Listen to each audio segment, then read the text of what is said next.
Hello everyone, and welcome back to World of Warships Blitz with Terry. I had plans for this weekend, and I just wanted to record some videos and wanted to actually continue building my submarine for a little bit. But Wargaming decided that there should be a new Tier 7 premium Soviet battleship, and because I've already kind of ignored the Lenin for a while, so I figured, alright, with respect to the novelty of things, I'm going to have a look at this thing. So after going and reinstalling the game, because it tended to crash when I switched over to the press account, I actually got to play this thing, which is the Poltava. And yes, you write that with an A. It's not a Poltava. It's Poltava was a town, city, is probably still, I don't know. Very famous for a battle where the Russians, under Tsar Peter I, defeated the Swedes, who were kind of the predominant power in Europe back then. There's a Sabaton song about this that I can thoroughly recommend. The whole album, Carolus Rex, is absolutely amazing. And Sabaton is from Sweden, so they have to have a little bit of an insight there. But anyway, let's get back to this thing. This sent me down a little bit of a rabbit hole because I honestly don't have much or didn't have much of an idea about Soviet naval plans during the Second World War. Because they didn't really get around to building a lot of the stuff that they were actually planning to build. So a lot of the ships that we're seeing here in higher tiers never actually really existed. And that's true for the Poltava. Now, there was a battleship called Poltava. That's a Gangud class. I think it's a dreadnought. Is it a dreadnought? It probably is a dreadnought, but it's from the early 20th century. So it's not this one. It's definitely not this one. Now, what I found is, first of all, this thing's meant to be a Type B battleship. Now, I didn't have any idea whatsoever what a Type B battleship was. Presumably, there's going to be a Type A battleship as well. And the description says that she's supposed to oppose Scharnhorst class. Okay, the Scharnhorst would be the Gneisenau's sister, but with the 283 mils instead of the 380s. So, probably a bit more like a battle cruiser. Now, I went over to the PC version wiki, which then stated something. Let me actually look that up. Said that this is the Project 64 design from 1937. And it was based on the UP-41 Italian design. And it was made by somebody called Mikhail Vladimirovich Viktorov. Okay, so Mr. Viktorov apparently came up with this thing based on an Italian design. So I went down that rabbit hole to find out why the hell the Soviets were designing Italian warships. Now, it turns out that the Italians owed the Soviets a fair amount of money back then because they got supplies, mainly oil and similar things, and they sold one of their earlier ship designs. This, again, the wiki states that this was the basis for the Littorio class. Littorio class would be what the Roma is at Tier 8. I've seen competing statements on this. I've seen sources that said, no, this was actually an evolution of the Littorio class. But what everybody agrees on is that, yes, the Italians did sell this thing to the Soviets in 1937, the design that is, and they left out the torpedo protection because they were quite proud of that and they didn't want to hand that over. So this was a relatively large, around, I think it was about 42,000 tons, or even larger design with 406mm main guns. Now, the Soviets didn't build that. So what happened was that in the early days of the in the 1920s and 30s, a lot of focus was put on land-based combat, and the Navy was more like just to do shore bombardment and a supporting role. So this was more like a small ship navy with cruisers, destroyers, torpedo boats, mine layers, all these kind of things. But then things kind of came to a head, and you have to consider that the Soviet Union has a bit of a problem geographically because it is very big. It was. So they were threatened navally by the Japanese in the east. And at the same time, threatened both on the ground and on the water by the French and the Germans and the British on the other end. And then they had the Black Sea, where you had to put things as well, because the Italians were coming into the Mediterranean. So they've got a lot of places to defend that are not actually very easy to support each other. So Stalin at the time figured he wanted a big navy, a really big one, bigger than everybody else's, because he didn't trust any of the Europeans to hold to their promises, rightfully so. And so they came up with plans, a lot of plans. Now, there was still a lot of arguments around, hey, we actually really just need to focus on the ground war and we need to just build small ships. But the thing with Stalin was that disagreeing with him tended to be a little bit unhealthy. So eventually it came to the point where when people even just thought that Stalin wanted a certain thing, they very, very quickly changed the plans to match it and then pretended it was their idea all along. Just so, they wouldn't get shot. Now, Mr. Viktorov here, in charge of this design, and there were a lot of different designs that looked like all kinds of ships. Two main lines were there was a battleship-centric A-class design, which were really big ones because they had to face the Japanese, and a Class B or Type B design, which were more around battle cruisers, which were these things supposed to be. Now, this doesn't quite match because the Littorio design, the UP-41, whatever you want to call it, pre-post Littorio, would have been a relatively big post-naval treaty sort of size battleship with 406mm main guns. The Poltava isn't. It's really more like a battle cruiser. And while the in-game wiki states that the UP-41 design had a displacement of 53,000 tons, that would have been more like an A-class, probably similar to what the Yamato would have been. I haven't checked the displacement of the Yama, but definitely larger than what they actually came up, so larger than treaty ships for sure. Whereas this was something slightly different. In the end, this never got built, and Stalin didn't like the designs that Mr. Viktorov and his team came up with, so he was shot. And things never really happened, because then the Germans invaded and nobody had time to build a navy anyway. So after that slightly lengthy discourse, I found that really interesting because it is super difficult to find sources in English or German, which I can read, about the Soviet Navy in that time period. Stalin himself is said to never have written anything down anyway, so it's more like you just look at an order and you say, okay, probably Stalin wanted that, which is why they did that at this time. And they did that at this time very quickly without an explicit note because they didn't want to get shot for it. So, that was a bit of a dig, really. Anyway, so what do we have in battle? What do we have in game here? We have a Tier 7 premium ship. The displacement of 36,000 tons is much more modest than what the original design would say. Also, she doesn't have any 406mm main guns. She has an okay armor. Somewhat comparable to, say, the Hood, for example. She's quick with 28 knots, but on stock it takes her a dreadfully long time to get up to speed. I think she has the slowest acceleration of all Tier 7 battleships, and the turn time against stock isn't grand either. So we have a fast battleship, but is not super maneuverable. She gets 356mm guns, which on Tier 7 is not unheard of. I think the Ise, the Japanese semi-carrier thing, has 356s as well from basically the Fusos guns, about half of them. But it's certainly for Tier 7. I mean, you get into Tier 8 games with this thing. For Tier 7, it's not necessarily like a hugely successful or hugely common caliber. The reload is a bit quicker, and it's kind of like the German guns. The Gneisenau has a quicker reload as well because she does get bigger guns. She only gets 6 of them, and the damage is decent.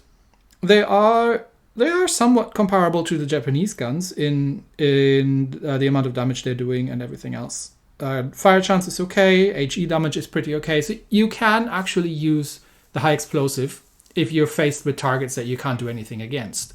So this is one of those ships where or one of those gun calibers where you have to really make sure you know what you're aiming at and what you can do to it or not. So it'll take a bit to get used to these things.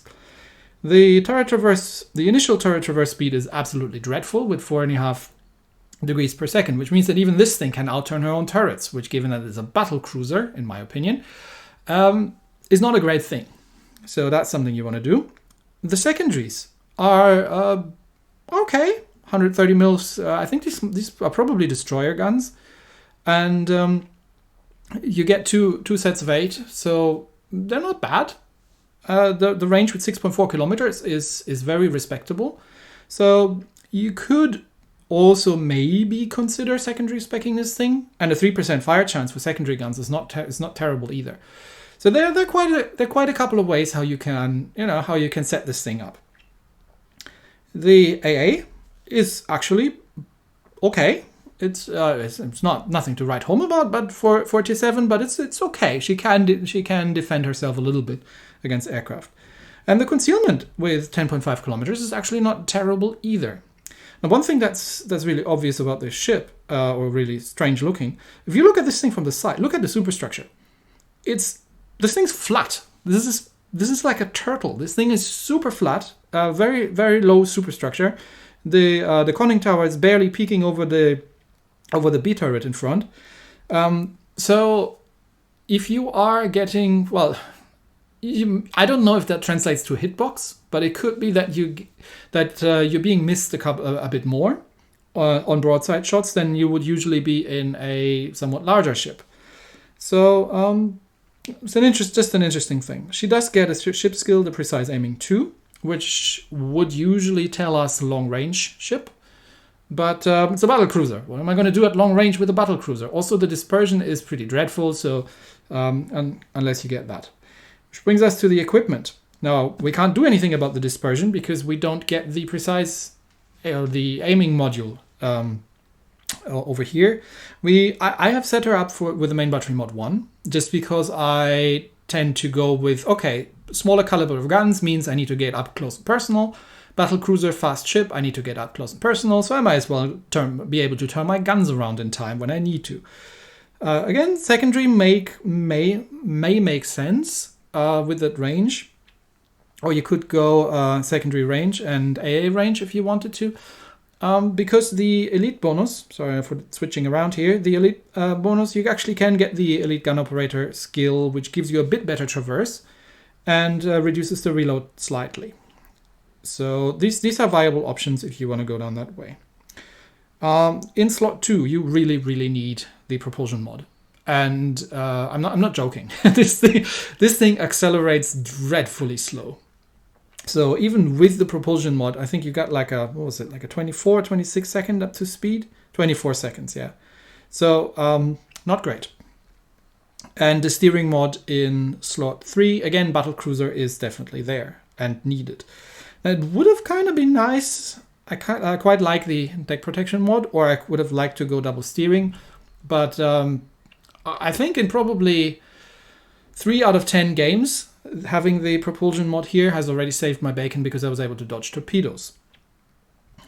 What have I put in there as a commander? I've given him a level 8 just to get the fire prevention skill here.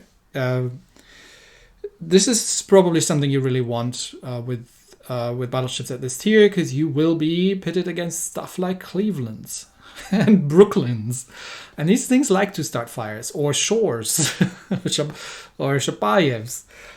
Other than that, stock standard setup. So we've got underwater protection, we've got torpedo alert, we've got artillery maintenance, and victorious charge. I have the fire supremacy for the additional precise aiming because of the relatively luck-based dispersion at range. Sometimes you get great, but sometimes it's just everywhere. And the marksman skill also makes sense here. Now, at some point, we're going to get a Soviet battleship mainline in the tech tree. And I don't know if this matches. We've had a couple of instances where premium ships don't quite match as captain trainers, but if you're just going with this ship, that's what I was going to be doing. All right. The historical camo, if you want to get her, I haven't here because I want to show you what the ship plays if you just get the ship without the historical camo. But if you do get the historical camo, can you actually get the ship without the historical camo? Probably from the crate. I'm not 100% sure.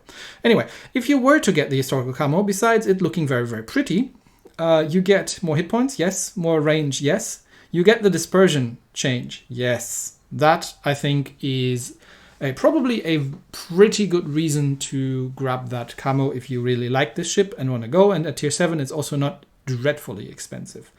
But again, I'm playing without it. I'm just using the standard Sea Storm, which has no things, because I really don't want to look my ships as if they just came out of a volcano or something. Nope, not a fan. All right, long story short, let's go and play a battle. All right, we are bottom tier, but I think there is only one tier 8 in the whole game. Yeah, and he's on our side. Good. What are we're playing on Deadlock, which is one of the new maps.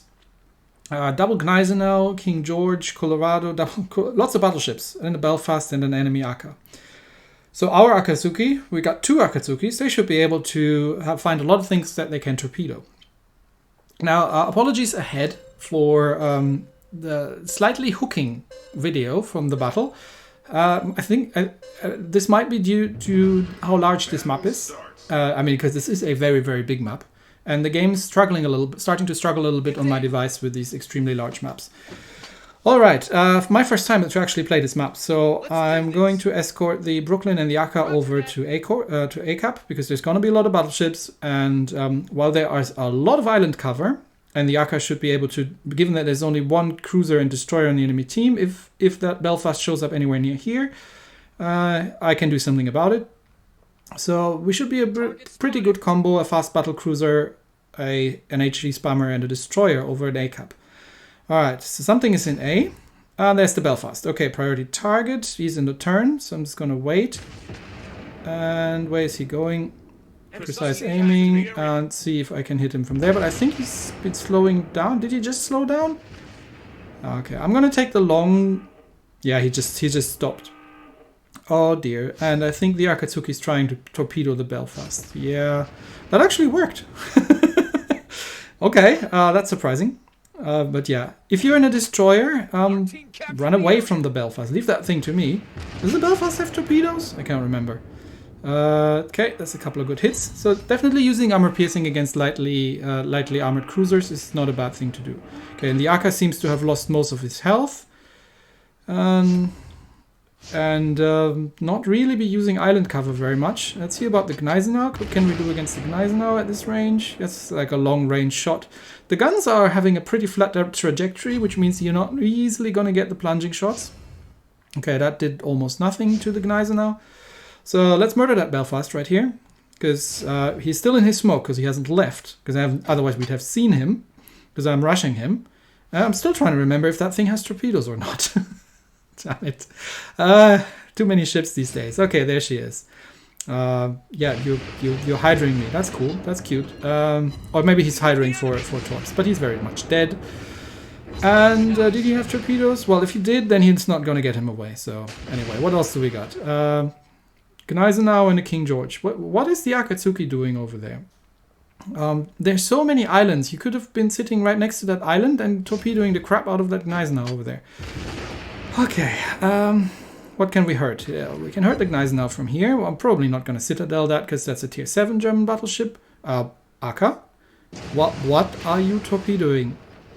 Dude, have you tried again to torpedo the bloody Belfast? Oh dear. 3 battleships and he's trying to torpedo a cruiser that's been sunk 5 minutes ago. Okay, did I run into something? I think I ran into that island there. I'm not super familiar with that map yet. There's a lot of little islands around this thing. But let's see if we can kill that King George V, and the Aka and the Brooklyn can deal with the Gneisenau surely, right? Well, after what the Aka has been doing so far, probably not, but let's see. I do need to help out in BCAP, because there's a single battleship from our side, and the rest of our team seems to be, I don't know, sailing around exploring the rear of the map to see if there's anything interesting over there. Let's put it that way. So whatever that battleship of ours is, I'm gonna have to stop shooting that thing. I've got that. Shoot the bloody Gneisenau. That's 5 meters in front of you. Okay. Okay. We need to kill something there. Okay. Someone's gonna. Yeah. Someone can kill that King George, right? I don't have to waste my salvo on that. I'll send it into the Colorado, and then see what else is left. No. Look, there's a no health battleship. You're in North Carolina. Can you please kill that thing? Okay. What is that? Damn it, that's the Akka. Okay. HE out. Slow down. He's probably got torpedoes away. Okay, finally the North Cal kills the King George over there. Yep. And see, this is why I have the propulsion mod. Okay, now we're in trouble. They still haven't killed that Gneisenau. We're still not holding A cap. That North Cal here is going to be in trouble. I'm going to have to help out with the Akatsuki, reloading the high explosive. And let's just reverse out of here because I'm giving broadside to a Gneisenau and whatever else the hell is over there. I think that was a North Carolina on the other side. So let's switch over to the high explosive in case the North Cal cannot deal with the Akatsuki. He seems to be sitting still there waiting for the torpedoes to come. Yeah, that would have worked if you had been able to one-shot that thing, but you're not. So I'll kill it, and you're gonna take all these torps, I think. Yeah. Okay, these are Gneisenau torps. They don't have range, but now we're not holding any cap, and I'm running out of hit points, and I'm brawling a Gneisenau, which is generally not considered a very good idea at all. So put her in forward. Just unload the guns. You there in the battleship, far, far away on the other end of the map. Would you mind? You're in a King George. Could you mind playing over here, please? What is this? Conqueror fanfic? Okay, unload the high explosive while we're at it, and then we're going back to the armor piercing because I'm close, and that's a British battleship, and maybe he can set another fire because the Gneisenau just damage conned one fire. Alright, we're finally capping A, but we've been holding no caps for so long, I think that's going to be close. Can I still kill that Gneisenau? Let's see. Might not be. Come on, almost. See, this is one nice thing with the secondaries. You actually have a very respectable secondary range. Okay, I'm on 1000 health. 4 seconds until I can reload. The Gneisenau is going to burn down in the time. He's got shots out. Damn it! That's not going to be enough. Okay. So close and yet so far. I probably should have turned out instead of in on that last shot and see that I got away because that's a full health King George V and he could have killed the Gneisenau. But you know how it is when you're in the heat of it and you think that you just survived it and then you didn't. Yeah, that might have been enough actually if I had survived. Damn it. Sorry, team. My bad. I got caught up in the moment. Yeah, I should have turned tail and run because that Colorado wasn't actually shooting at me. I thought the Colorado was going to shoot at me, so I was trying to get somewhere behind the islands and figured Gneisenau has less of a broadside than a Colorado, but he wasn't actually shooting at me at all. He was just shooting at the other two over there. So, yeah, that's not going to be enough. Would it have been enough? Yeah, it probably would have been enough if I had survived, but sorry. It happens. I tried my best. Okay. Yeah, the Akka had it easy. Lots of battleships. Yeah, so the Poltava battle cruiser. I personally would probably prefer to be in a Gneisenau, but it's not a bad ship.